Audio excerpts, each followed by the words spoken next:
Hey guys, PIEGUYRULZ here, and I've officially been on YouTube for 10 years. My channel was created on April 9th, 2008, and the first thing I uploaded was on April 10th, 2008. So I consider both of those days to be kind of like 10th anniversaries. So if this video comes out on April 9th or April 10th, it's still a 10th anniversary in a way. I'm not late. This might come out on April 9th anyway, I don't know. But I don't really have anything too grand planned.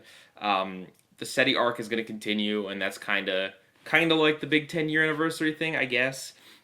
But in general, this video is going to pretty much be it in terms of what I do to celebrate. And I really just kind of want to talk about some of my favorite moments on YouTube, some of my favorite projects I've worked on, and just kind of, I don't know, a little bit about my experience. So, I started the channel, so 10 years ago, 2008, I must have been in uh, I was in 8th grade. I wasn't even in high school. And basically, I had never heard about YouTube until one day in class.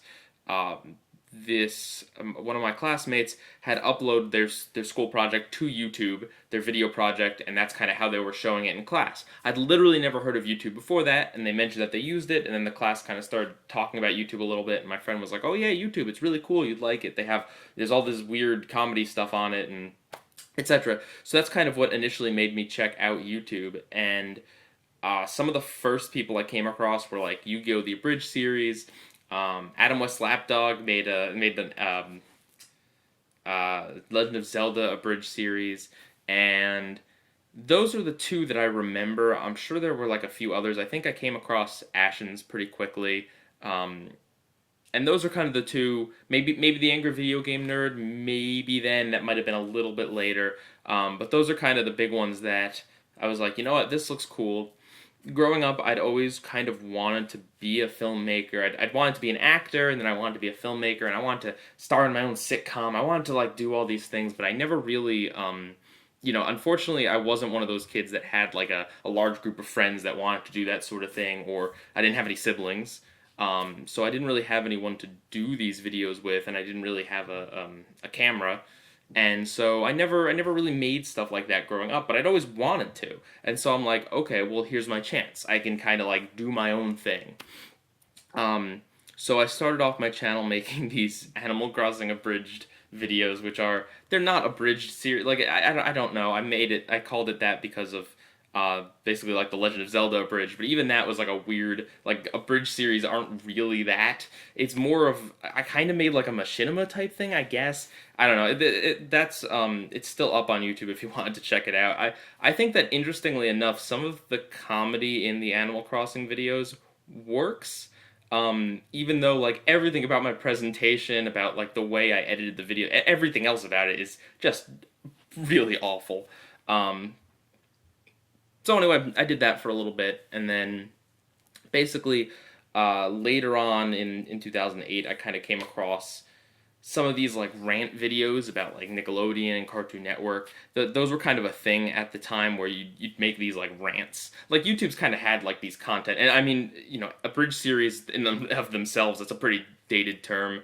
And yeah, like rants, that's another thing that's kind of like a little bit of a dated term. Not that no one does those today, but a bridge series wise, most of them fell off the wagon or became really really professional with like Dragon Ball Z abridged.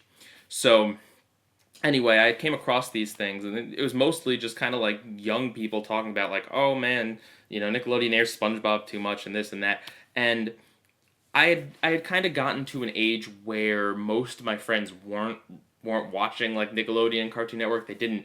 I was always I always cared about that stuff more than other kids my age. I was very much into TV. Not that like I didn't do other things. Like I definitely had some friends, and I would go outside and play and like stuff. I wasn't like addicted to it, but I always kind of had a mind for that, and I always cared for that stuff more than other people. But as I got older, like I had less and less people to talk about it with. So I'm like, all right, well, I know a decent amount about this stuff. I have some strong opinions about how I don't like. Cartoon Network was in its age where it was just about to start seeing real. Nickelodeon was really leaning in on the SpongeBob stuff. So I was like, all right, I have these strong opinions, so here we go. And I just kind of recorded myself talking with like a still image or two, and those were the videos that kind of took off. They didn't get huge views, but like we're talking like a couple thousand. And at that time, I mean, in 2008, for someone that kind of just started, that was a big deal. That was kind of huge. Not huge, huge, but pretty big for me. And that's just kind of like where I went from there. I've always been a big fan of video games, pretty much like equally as much of a fan I am of TV. But I kind of noticed quickly that there was a lot of video game channels out there. And although there were some other people doing these like Nickelodeon and Cartoon Network rants, there weren't that many channels that kind of focused on that sort of thing. So that's kind of where I went. And for like a long time, my content, I would do these rants where it would just kind of be like, like literally off the cuff. Like I'd come up with a few bullet points and I just kind of off the cuff talk.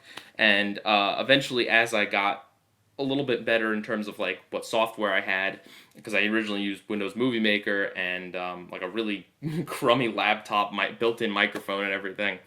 But eventually, as technology got better and I got more used to it, I started like editing things a little more. I started kind of coming up with some other ideas of like reviewing individual episodes and having sometimes just kind of talking about a topic, that sort of thing. And I would say it probably wasn't until about 5 years ago, probably about when I started the Spongebob reviews, the every episode reviews. That's kind of where I'd consider my channel actually took off. Because for a while I kind of farted around and did whatever I wanted and just kind of made random videos about random things. I tried all sorts of side projects and stuff, but the cartoon reviews were always kind of like what people were interested in, what I kind of felt like made me stand out in a way. But yeah, the every episode of SpongeBob review series came out, and that was really where things took off, and I kind of started to focus a little bit.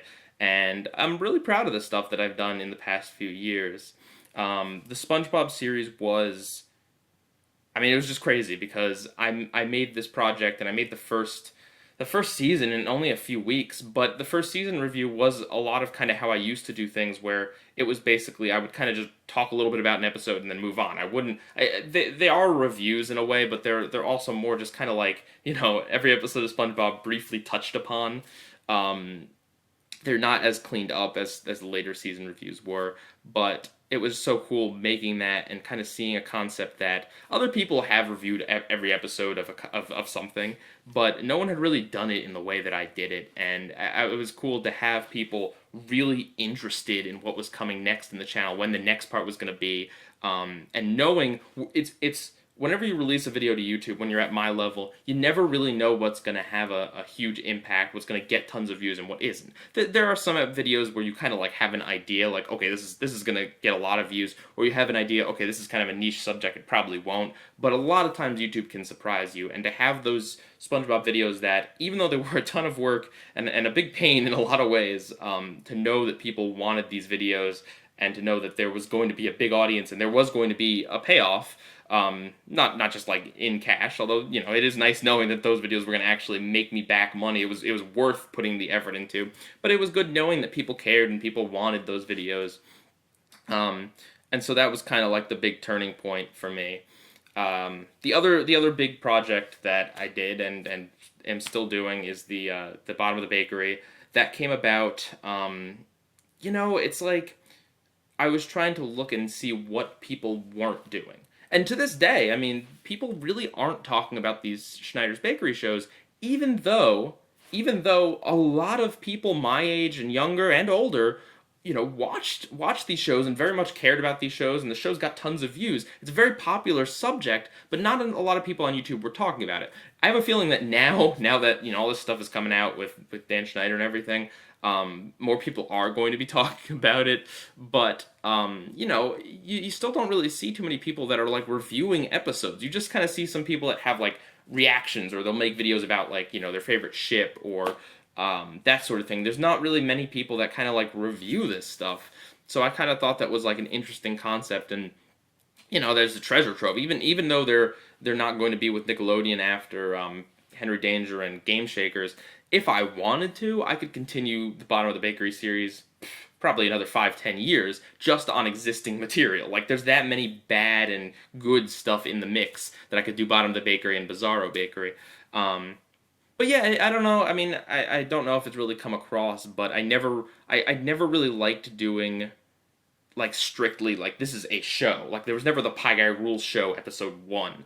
I like to kind of just do like, okay, I was passionate about this episode, I'm gonna review it. I was passionate about this season of something, I'm gonna review it. I was passionate about this topic, I'm gonna talk about it. As much as it is nice and it is from a structural standpoint, and from a popularity standpoint, it's nice to have Bottom of the Bakery and the every episode of SpongeBob videos to kind of anchor me. But I'm also someone who does like doing all those random subjects and just trying to keep things different. That's kind of like a little brief history of my background. There's a ton of other stuff in there, but I've talked about this before, and I can't even remember half this stuff because we're talking 10 years. But those are kind of some key points in my history. So let me just talk about some just kind of miscellaneous things that are pretty much like my favorite parts of being a YouTuber and having done this for 10 years. So, one of the things was the Kids' Choice Awards videos, which I didn't do one this year, and I kind of feel bad about it because I did go to record it, but I found out that there was something weird with the Kids' Choice voting where, like, you could only vote live. Like, there was only, like, 4 categories you could vote on ahead of time, and I recorded that, me voting on that, and I found it to be kind of, like, unsatisfying because of how short and just, like, I don't know, it just wasn't interesting, so I scrapped that video. But anyway, one of my favorite moments on YouTube was when I did the first Kids Choice Awards video. I want to say it was 2014, 2013, somewhere around there. I honestly did the video as just like a laugh. Like, here's just this stupid video where I'm messing around talking about all these subjects I don't know anything about, and it's Kids Choice Awards, and here I am, however old I was at the time. Like, it's just kind of this silly video. And I remember distinctly that I made the video, I uploaded the video either the next day or that day or whatever, and I was really tired that day, and I ended up taking a nap, like right when the video was scheduled to go up. And I remember waking up, and the video was at, I don't have the exact number, but it was at like, 40 or 50,000, it might have even been 60, 70,000 views. It was at a lot of views for a video that I just kind of made a really throwaway, like, haha, here's some disposable content, here's something I threw together in an hour type stuff. And to see it blow up was just so, I don't know, it was so satisfying. It was so like, oh, so people like it when I'm just kind of myself in a video off the cuff. I didn't necessarily need to be doing anything amazing or have any editing or doing whatever. People like what me just goofing around. That was really cool. Another thing that I've liked over the years, and this is just kind of a general thing, is communicating with the fans, you guys. I haven't done it as much lately because I've been busy, but just getting to talk to other people who have a passion for storytelling, for the shows that I like, and for everything is really awesome. And I was gonna name some people here, but I honestly don't want to do that because there's got to be a good 100, 200 of you that I've interacted with on a on a frequent basis through Twitter, through comments, through live streams, that I consider you not necessarily friends, but I consider you people that I have a rapport with, that I've talked to, and there are a number of you who I might even consider friends.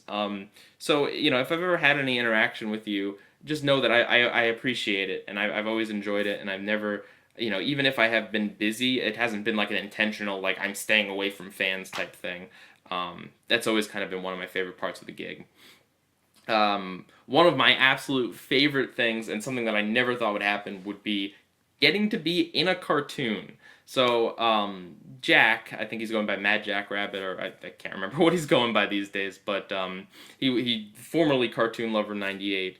He really talented guy who makes animations, like just literally his own, kind of like modern, older style cartoons. And he's gonna kill me for saying they're like modern, but you know what I'm trying to say here. They're really good, and to just kind of being able to be affiliated, just kind of even just in passing, knowing this guy who is super super talented, was really cool. And then getting to be in two of his cartoons was just really cool. That's something that's always going to stick with me, and thank you, Jack, so much for that opportunity. Other things, the Let's Play channel, which Pie Guy plays. I probably return to it at some point, maybe not. I don't make any promises, but what I did this past summer with that, I guess a year ago, about now, that was just a lot of fun. You know, it was one of those things where it didn't get super popular. It wasn't anything crazy, but I did manage to make a video every day for a good chunk of that time, and I saw like the same commenters kind of like every day, and building up that relationship with like that subset of the viewer base where I didn't have this huge viewer base where it's like I can't talk to everyone, but where it was kind of like a smaller community. That was really cool. That was really fun, and thank you guys, those of you who watched it and kind of made, you know, some really good times talking about like my stupid ant problem and the those evil rings in the SpongeBob movie game. So of course, every episode of SpongeBob Reviewed and making Bottom of the Bakery, those are, you know, those are the two series on this channel. And for as much as I do like doing random content, those series, it's been work, but it's been fun, and it's like I mentioned, it's always good knowing that this is content that people definitely want to see. And it's kind of content that I don't want to say no one else is doing, because with SpongeBob reviews, a lot of people do SpongeBob reviews, but I guess just kind of finding my own weird format for that was, you know, really cool, I think. Another thing is all of the people that I worked with in discussion videos. So Phoenix Pen, IFSol, Brobo, Cellspecs, Monsters Review, Cartoon Hero, Alpha J, and I may have missed some people. I have no idea. I'm so sorry. But anyone else that I've worked with in that capacity, and there's two people that I didn't intentionally name because they're coming up, but everyone else, like all of you guys, thank you. Thank you for doing the Steven Universe and all the other discussions with me. I love doing discussion videos because, I mean, it's, sometimes you get really caught up in content and trying to make things perfect, and it's hard to get stuff out in a timely manner when you're constantly trying to rephrase things and re-edit things. And so to have a place where I can just kind of just talk with someone else to back me up and to work as a sounding board and to contribute equally to the conversation, was really cool. You know, that those are some of my favorite videos to make, and even though they're not the most popular, they do get consistent views, the discussion videos. And so, and it was, I mean, it's just really fun working with you guys and getting to talk with you guys, so thank all of you for that. And then meeting, so like getting to meet Chugga Conroy, getting to, not in person, but getting to talk to him over Google Hangouts, and like after I recorded that video with him where we talked about SpongeBob, I spoke with that guy for like a good 2-3 hours afterwards about YouTube, about life, about everything. And you know, say what you want about like never meeting your heroes, but Chugga is such a down to earth, real, awesome, kind guy. That like getting to talk to him was just something that, it's honestly something I'll never forget. And I know that sounds like melodramatic, but he kind of like helped me with a lot of things and helped me figure out things, because he's you know, he's just a really cool guy. And then I probably, like, I don't know, my I don't want to say my favorite part in all of YouTube, but one of the things that sticks out to me the most is getting to meet my good friend Nathaniel Bandy. I was not friends with him. I didn't know him before YouTube, before anything. I literally met him because he followed my YouTube channel, and then I don't even know how it happened, but I was in a part of one of his discussion videos or something, and then, you know, we've worked together a few times in videos, but just behind the scenes, he's become a really good friend of mine, and we've met in person, we've hung out on, you know, Skype and Discord and all that number of times, we've played countless matches of Splatoon, and he's just been a really invaluable friend. So that's kind of like one of the really awesome things that sticks out to me about YouTube. I mean, it's funny because despite all the videos, despite everything, like the things that stick out to me the most about doing this is the people I've met along the way. There's so much else I want to say, and I'm sorry if this video was so disorganized and just kind of random, but I've spent a decent amount of time now making these videos that are kind of like off-the-cuff vlog type things, and I really want to get back to my bread and butter and get back to kind of what I used to do, and do a bunch of just kind of random episode reviews and season reviews and just kind of these video essay topics that I want to do. So yeah, if this video is disorganized and weird, I'm sorry, but it is what it is. I guess lastly, I also want to thank Erin, because she did the art for so many of the videos in the past and the SpongeBob videos, and she was really helpful in all of that. And I currently have a new artist, but thank you, Erin, for all the stuff that you've done in the past for me. So Yeah, and with that, I hope I can do 10 more years, right? Lately, I've been busy, but I've been getting back into YouTube. No matter what I'm doing in my real world and what I'm doing with any other job or anything else, I definitely want to get back to YouTube and try to keep going on in YouTube in any capacity that I can. So with that, one more thing, the SpongeBob season 10 video, December. Give me till December. It's coming out in December, all right? That's one promise that I can actually fulfill. So with that, Pie Guy rules.